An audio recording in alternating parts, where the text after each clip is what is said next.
तर जय शिवराय मित्रांनो, स्वागत करतो आपला मित्र मी गणेश जगताप महा अपडेट या यूट्यूब चॅनलवर. मित्रांनो, थंबनेलहून तर लक्षात आणलंच होतं, पण आपण या ठिकाणी बघू शकता की सरकार देते पण शेतकरी घेईनात. KYC नसल्याने 71 कोटी रुपये पडून आहेत आणि आतापर्यंत 1,08,814 शेतकऱ्यांच्या मागील 2 वर्षातील अनुदान वाटपास अडचणी निर्माण झालेल्या आहेत. आणि एक KYC आहे, निःशुल्क आहे मित्रांनो. शेतकऱ्यांच्या बँक खात्यावर अनुदानाची रक्कम जमा करण्यासाठी राज्य शासनाने एक सॉफ्टवेअर तयार केले आहे. अनुदान देण्यासाठी तहसीलदाराकडून त्या तालुक्यातील नुकसानग्रस्त शेतकऱ्यांना याद्या मागविल्या आहेत. प्रत्येक शेतकऱ्याला एक FIKE क्रमांक अर्थात विशिष्ट क्रमांक दिला आहे. FIKE लिस्ट व अनुदान दिलेल्या शेतकऱ्यांची यादी तलाठ्याकडे उपलब्ध आहे. ज्यांना अनुदान मिळालं नाही त्या शेतकऱ्यांनी बँकेत जाऊन खाते ॲक्टिव्ह आहे की नाही हे तपासावे. त्यानंतर ज्यांना अनुदान मिळालेलं नाही तलाठ्याकडून आपला विशिष्ट क्रमांक घेऊन आपले सरकार केंद्रावर जाऊन KYC करून घ्यावे. KYC करण्यासाठी आधार कार्ड, बँक पासबुक व विशिष्ट क्रमांक म्हणजे FIKE नंबर शेतकऱ्यांनी घेऊन जाणे आवश्यक आहे.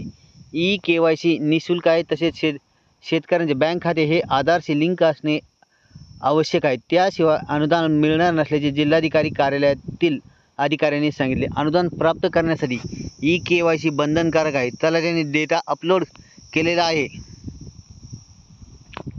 शेतकऱ्यांचे FIKE नंबर घेऊन KYC करून घ्यावे असे आवाहन अधिकाऱ्यांनी केलेले आहे. तर मित्रांनो, आतापर्यंत जे अनुदान स्थगित आहे तर आपण या ठिकाणी बघू शकता की दुष्काळ 2023 यामध्ये वडवणी, धारोर आणि अंबाजोगाई यामध्ये प्रलंबित जी KYC राहिलेली शेतकरी बांधव आहेत तर त्यांची 22,307 आहे आणि 18 कोटीची रक्कम प्रलंबित आहे. त्या पुन्हा सततचा पाऊस 2022 मध्ये 50,000पेक्षा जास्त शेतकरी आहेत मित्रांनो. 5,000पेक्षा माफ करा.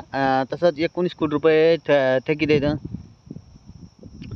तसंच एप्रिल 2023 अवकाळी पाऊस आहे, यामध्ये 2100 शेतकरी थकीत आहेत आणि 9.62चं अनुदानसुद्धा थकीत आहे.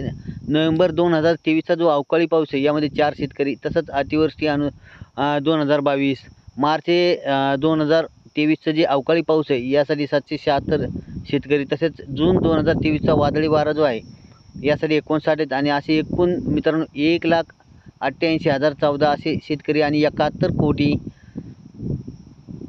7,348 इतकी रक्कम पडून आहे मित्रांनो. जोपर्यंत शेतकरी KYC करीत नाहीत तोपर्यंत शेतकरी बांधवांच्या खात्यावर ही रक्कम जमा होणार नाही. KYC केल्यानंतरच शेतकरी बांधवांना ही रक्कम मिळणार आहे. मित्रांनो, छोटंसं अपडेट होतं. अपडेट आवडलं तर लाईक करा. जर तुमची KYC झाली नसेल तर निश्चितपणे तुम्ही तुमची KYC करून घेऊ शकता व आपलं जे थकलेलं अनुदान आहे ते मिळू शकता. तर भेटू आजच्या काही नवीन अपडेटमध्ये. तोपर्यंत धन्यवाद.